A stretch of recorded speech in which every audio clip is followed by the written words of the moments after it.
On to our post-game festivities. We are joined by Clarkson captain Ben Sexton and Jordan Boucher. And first, Ben, about the game tonight. Let's talk about how you were able to build that lead tonight. Yeah, I thought we started off pretty strong. We had a good first two periods, but kind of feels like a loss in our dressing room going into the third period with the lead at home. I didn't think we managed pucks very well in the third period, and that cost us at the end of the day. Jordan, you gotta like your efficiency. One shot, one goal. What was it like to score your first goal as a Golden Knight? It was great. I just went for the net and hoped for a rebound. Did coaches say anything today, like you getting in your first game action? Did they have any words for you talking about how it is to play your first game? It's really excited to be part of this organization and just try to work hard out there. Well, Ben, let's talk about the start of the team here. 4-1-1 after the first 6 games in your first homestand. Talk about maybe the difference in your play from maybe last year. Yeah, if you told me after the first 6 games would be 4-1-1, I'd be pretty happy with that. But after the start that we've had to this season, I think we got great things to come. But at the end of the day, we thought we could have had that game, especially going in the third period with the lead. Jordan, you're new to the program here, and Casey, Phil, Andy, and Sean are doing a lot to try and build the program. With your class they're pretty excited about the energy level. What's been your impression here as a student and a student athlete? Your first few months at Clarkson? I think just older guys just come in and you gotta.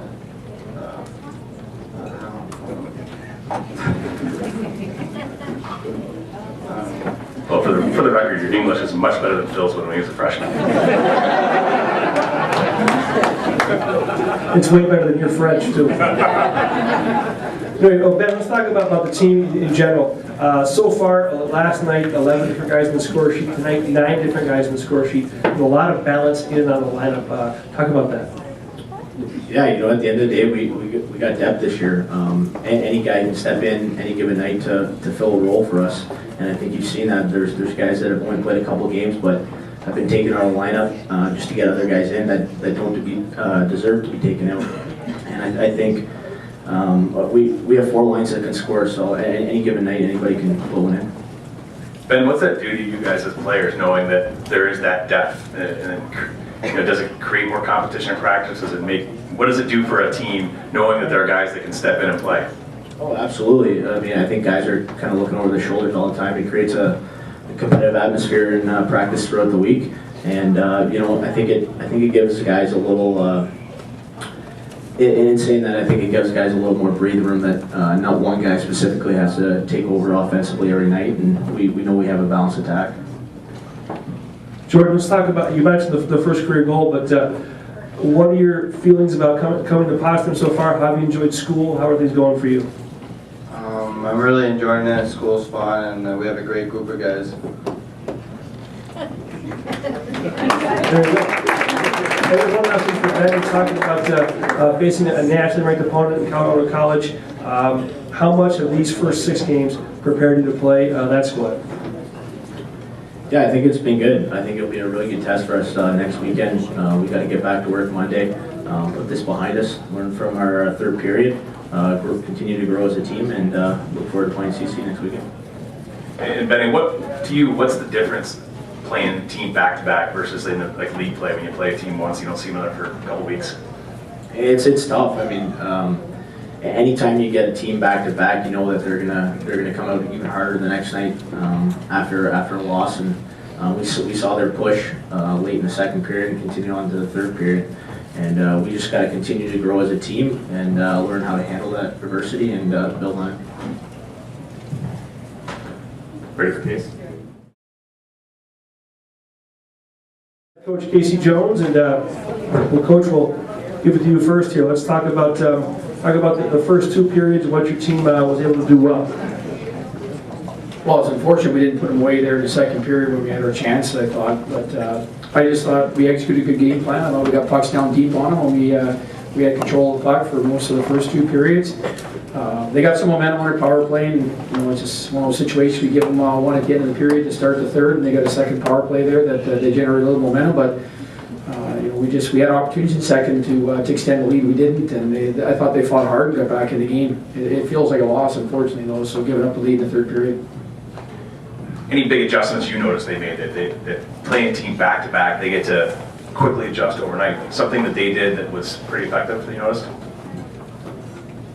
I didn't think there was a whole lot of adjustments in the game. I thought we were able to execute our game plan. I just didn't think we had a whole lot of poise with the puck in the third period. So all of a sudden we started turning pucks over between the blue line, and they came back at us with some transition where for 5 periods, when we got pucks deep and got control of pucks, I thought we were able to control the game and the flow of the game and the scoring chances.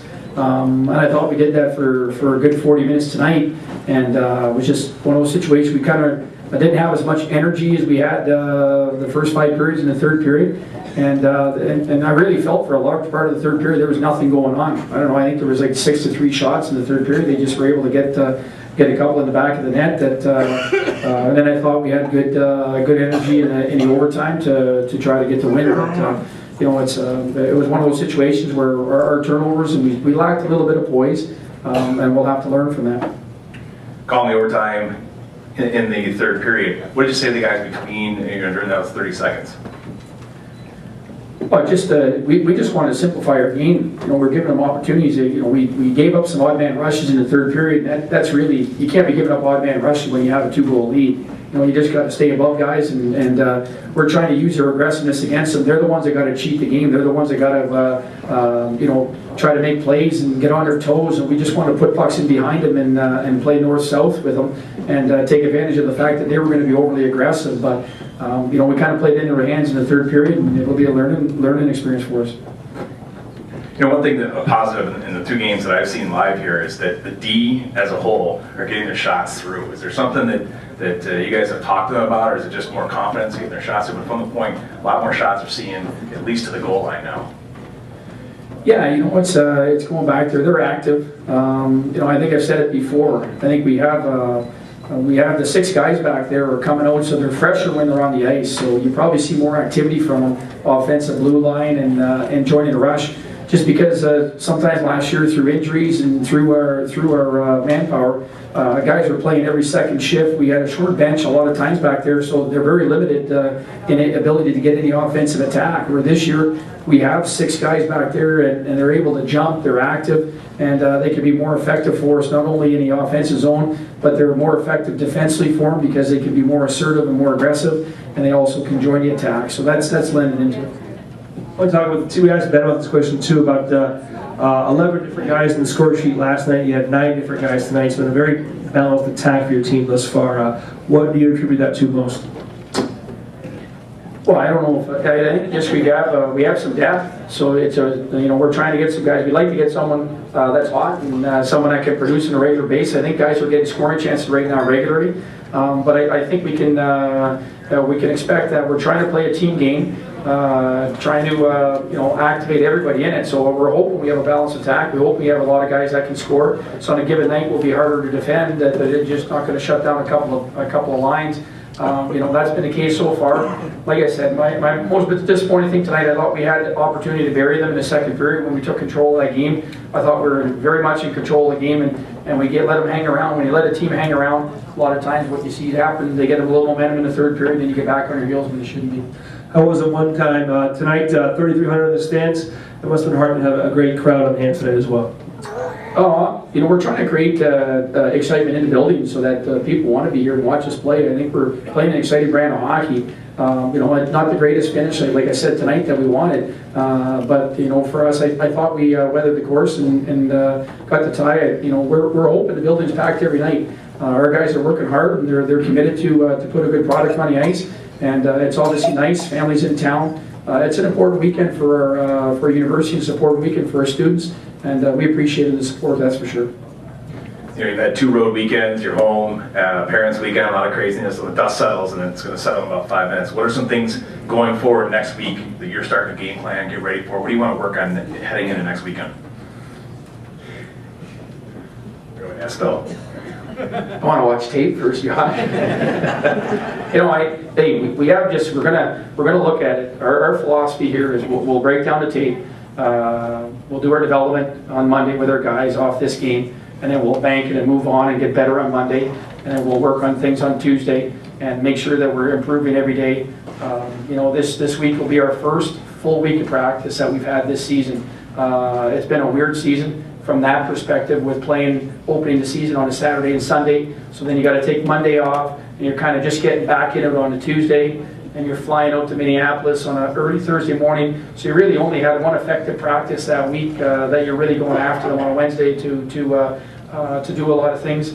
And obviously getting back, the trip back from Minneapolis was long, so we took Monday off. We just got in a fresh lift for our guys, so that we only got a Tuesday, Wednesday practice this week, and then your Thursdays are trying to ratchet up your tempo for the weekend. So this will be the first full week that we can get on the ice and start it on Monday. We can put different guys in different situations because you get locked in a little bit. You don't want to get locked in on where guys fit in a roster early in the season. And with some short practices and all that, sometimes you do that more than you want to as a coach. This will be a week where it affords us an opportunity to look at guys in different situations and see what we have. And just in case injuries occur or in case something happens in a game where you need someone to step up on a power play or in a penalty kill situation, we'll get a chance to look at. So I'm excited as a coach for that perspective. A good team coming in next week and in Colorado College. Hopefully good crowds, and we can move on from here. All right, thanks, Casey. Coach, thank you very much. Folks, have a good evening.